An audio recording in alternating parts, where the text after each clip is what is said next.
नमस्कार मंडळी, सुरुवात करूया रेसिपीला. तर इथे मी 5 मध्यम आकाराचे कांदे उभे कापून घेतलेले आहे आणि आपल्याला हे स्लाईस आता असे मोकळे करून घ्यायचे आहे. जमेल तितका पातळ हा कांदा आपल्याला कापून घ्यायचा आहे.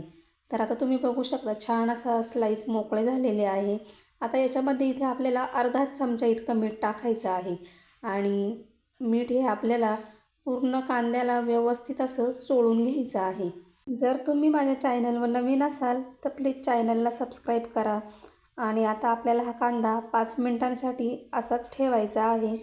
तर आता 5 मिनिटे झालेली आहे आणि आता आपण याच्यामध्ये आलं लसूण पेस्ट टाकून घेऊया. 4 ते 5 लसणाच्या पाकळ्या आणि थोडंसं आलं खलबत्त्यात ठेचून घेतलं होतं.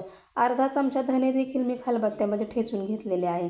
पाव चमचा इतके जिरे टाकायचे आणि याच्यामध्ये 2 हिरव्या मिरच्या बारीक कापून टाकलेल्या आहेत. तिखट तुम्ही तुमच्या आवडीनुसार टाकू शकता. आता इथे मी अर्धा चमचा इतका ओवा हातावर चोळून टाकलेला आहे. तर याने छान अशी चव येते. आणि इथे बारीक चिरून कोथिंबीर घेतलेली आहे ती टाकूया. 7 ते 8 पालकाची पाने धुवून आणि बारीक चिरून घेतलेली आहे, तर ती देखील टाकलेली आहे. आता इथे 1 चमचा इतकी कसुरी मेथी टाकायची आणि पुन्हा इथे मी अर्धा चमचा इतकं मीठ टाकलेलं आहे. तर याच्या आधी देखील आपण कांद्यात मीठ टाकलेलं होतं, त्या अंदाजाने मीठ टाकून घ्या. पाव चमच्याला देखील कमी इतकी हळद टाकलेली आहे. पाव चमचा लाल मसाला टाकलेला आहे. तर हळद आणि लाल मसाला मी इथे कमीच टाकलेला आहे. त्याने भज्यांना खूप डार्क कलर येतो म्हणून जास्त वापरलेला नाही. आता इथे 2 चमचे इतके तांदळाचं पीठ टाकलेलं आहे. आता 1 वाटी इतकं बेसन पीठ टाकायचं आहे. तर सुरुवातीला आपल्याला बेसन पीठ हे कमीच वापरायचं आहे. आपल्याला इथे पाण्याचा वापर करायचा नाही. तर जशी गरज पडेल तसं आपण इथे बेसन पीठ वापरणार आहोत. आता इथे आपल्याला व्यवस्थित असा बेसन पीठ कांद्यात मिक्स करून घ्यायचं आहे. आणि इथे मी पुन्हा अर्धी वाटी इतकं बेसन पीठ टाकलेलं आहे आणि पुन्हा एकदा छान असं आता हे मिक्स करून घेऊया.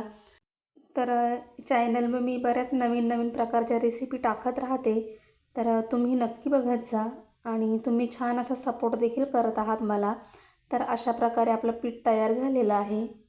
आता तेल गरम झाले की आपल्याला हे भजे तेलामध्ये सोडून घ्यायचे आहे आणि आपल्याला 2 मिनटे झाली की हे पलटी करून घ्यायचे आहे आणि दोन्ही साईडनी छान असा सोनेरी रंग येईपर्यंत आपल्याला हे तळून घ्यायचे आहे.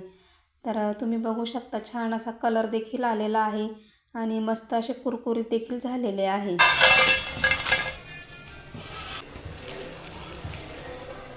तुम्हाला रेसिपी आवडली असेल तर नक्की लाईक करा, कमेंट करा, चॅनलला सबस्क्राईब करा. धन्यवाद.